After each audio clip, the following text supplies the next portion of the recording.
என்னோட கேஸில் சீமான் உச்சநீதிமன்றம் போய் விசாரணைக்கு ஒரு இடைக்கால தடையை வாங்கினார் இல்லையா. அதில் வாங்கும்போது நீதிபதிகள் சொன்னாங்க, இந்த மாதிரி விஜயலட்சுமிக்கு ஒரு இழப்பீடு கொடுங்க அப்படின்னு சொல்கிறாங்க. சீமானோட வழக்கறிஞர் சொல்கிறாங்க, ஆமாம் நாங்கள் அதை தான் பேசிக்கிட்டு இருக்கிறோம், நாங்கள் உறுதியாக பண்ணுவோம் அப்படின்னு சொல்லி அந்த ஆர்டர் வாங்குகிறாங்க. வெளியில் சீமான் பத்திரிகையாளர்களை சந்திக்கும் போது நான் அப்படி ஒரு இழப்பீடுலாம் கொடுக்க போகிறதில்ல அப்படின்னு சொல்லிட்டு போகிறார். ஸோ தமிழ்நாடு மீடியாவுக்கு என்ன கன்ஃபியூஸ் ஆகுது அப்படின்னா, அடுத்ததான் நான் என்ன பண்ண போகிறேன், இல்லை என்கிட்ட ஏதாவது பேச்சுவார்த்தை நடத்தியிருக்கிறாங்களா, எனக்கு ஏதாவது இழப்பீடு கொடுத்துருக்குறாங்களா அப்படின்னு மீடியாவுக்கு ரொம்ப கன்ஃபியூஷனாக இருக்குது.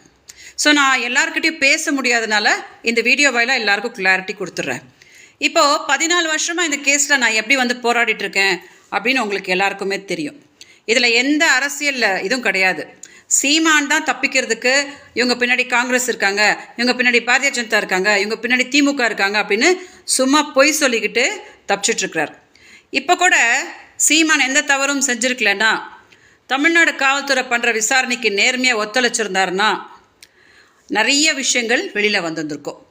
அடுத்ததான் நிறைய உண்மைகள் வெளியில் வரப்போகுது அப்படின்ற பயந்து தான் உடனே சுப்ரீம் கோர்ட்டு போய் அங்கே ஒரு ஸ்டே கொண்டு அவர் வெளியில் மீடியா கிட்ட அவள் ஒரு பாலியல் தொழிலாளி, என்கிட்ட வீடியோஸ்லாம் இருக்குது அப்படின்னு சொல்லிட்டு என்ன மறைமுகமாக த்ரெட்டன் பண்ண பார்க்குறாருன்னா, அப்படி சொல்லிட்டா நான் பயந்து போய் ஃபர்தர் இந்த கேஸில் நான் எதுவும் போராட மாட்டேன், அப்போ தானாக இந்த கேஸ் அப்படியே முடிஞ்சு போய் எல்லாரும் இதை கொஞ்ச நாள் பேசிட்டு மறந்துடுவாங்க அப்படின்னு சீமான் ஒரு கணக்கு போடுறார்.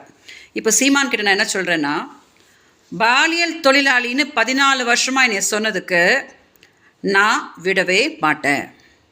சுப்ரீம் கோர்ட்டுக்கு எடுத்துகிட்டு போய் ஏன் என்னைய 14 வருஷமாக சீமானும் நாம் தமிழ் கட்சிக்காரங்களும் என்னைய பாலியல் தொழிலாளின்னு சொல்லி டார்ச்சர் பண்ணி சாகர லெவல் வரைக்கும் என்னைய தள்ளுறாங்க அப்படின்றதுக்கு சீமான் அங்கே பதில் சொல்லியே ஆகணும். ஓகே, அதனால் நான் ஏதோ பின்வாங்கிட்டதாவோ இல்லை அவங்களுக்கு பெரிய அளவில் ஒரு செட்டில்மெண்ட் பண்ணியாச்சு அப்படின்ற பேச்சுக்கோ யாரும் காது கொடுக்காதீங்க. இப்போ தான் சீமான் நல்லா மாட்டியிருக்கிறாரு. அதனால் அடுத்ததாக என்னென்ன ஆக போகுது என் தரப்புலேருந்து அப்படின்றது உங்களுக்கு எல்லாம் வரும். அது வரைக்கும் தயவு செஞ்சு எல்லாம் பொறுமையாக இருங்க.